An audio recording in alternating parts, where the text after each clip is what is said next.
Ya.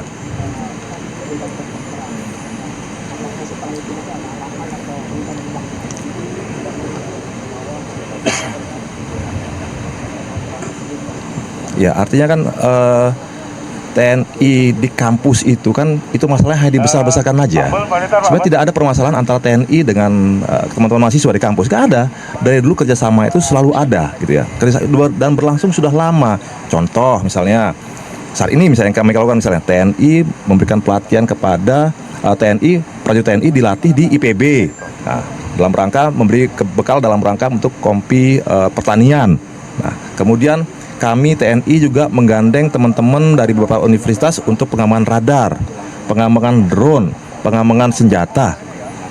Terus masalahnya di mana gitu. Kemudian kita juga diminta, ingat ya, kami diminta untuk melatih misalnya bela negara, wawasan kebangsaan. Yang minta siapa? Kampus, tidak ujuk-ujuk TNI masuk ke sana. Nah, kenapa dinarasikan seperti itu? Nah, itu yang harus kita analisa bersama. Kenapa tiba-tiba sekarang dinarasikan seolah-olah gitu ya, TNI dan mahasiswa itu berhadapan, bermusuhan gitu ya. Kenapa? Nah ini, apakah ini ada unsur untuk mendelegitimasi pemerintah, merangsang pemerintah dengan cara membenturkan TNI dengan mahasiswanya? Karena sistem pertahanan kita sistem pertahanan semesta, gitu ya. Kalau TNI sudah jauh dengan rakyat, TNI sudah jauh dengan mahasiswa, ya nggak bisa berlaku untuk sistem santa nanti. Nah itulah sistem untuk melemahkan sistem pertahanan kita. Nah itu yang harus kita sadari bersama. Nah oleh itu, karena itu kami juga mengajak kepada teman-teman mahasiswa, teman-teman kampus, kita menggunakan nalar yang logis. Ya. Babinsa di situ bertugas tidak untuk memata-matai atau tidak untuk mengintimidasi kegiatan kampus. Ya. Tugas sama Babinsa adalah memonitoring wilayah, sehingga dia bisa menyiapkan kantung-kantung perlawanan apabila terjadi perang semesta, perang gerilya atau perang berlarut. Itu tugas dia.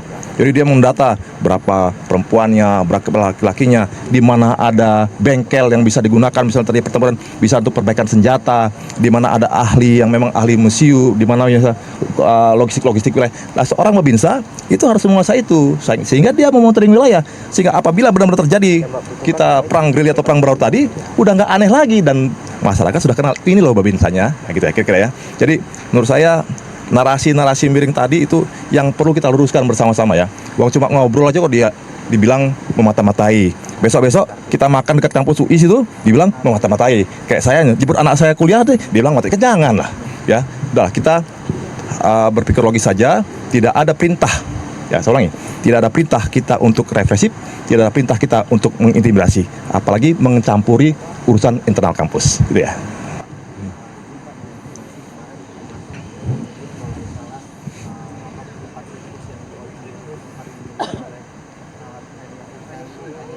Yang mana dia? Kenapa? Banget ini gini-gini.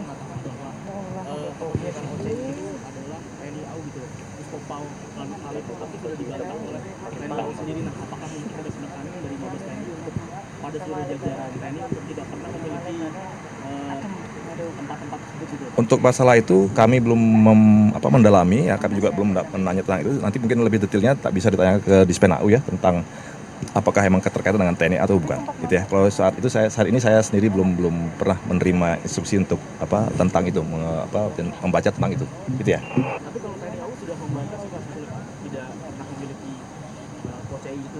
Nah sudah, itu aja patokannya. Ya udah, kalau TNI AU sudah menyatakan demikian, ikuti aja, gitu ya. Gitu kan dari TNI kan yang lebih tahu tentang detailnya TNI AU yang punya, gitu ya.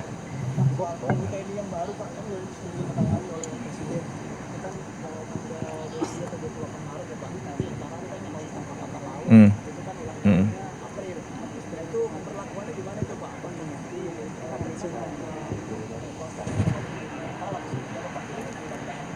Ya, kalau undang-undang sekarang kan sudah berlaku Undang-Undang Nomor 3 Tahun 2025 namanya.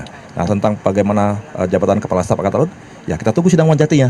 Nah, gitu ya. Saya aja belum tahu kok. Ya, gitu ya. Kita tunggu aja. Sabar, tenang. Nanti pasti diumumkan kan? Pasti akan diumumkan pada saatnya. Gitu ya, teman-teman sekalian. Oke, saya cukup ya. Kasihan yang berdiri tuh. Ya. Makasih ya. Yuk. Oke.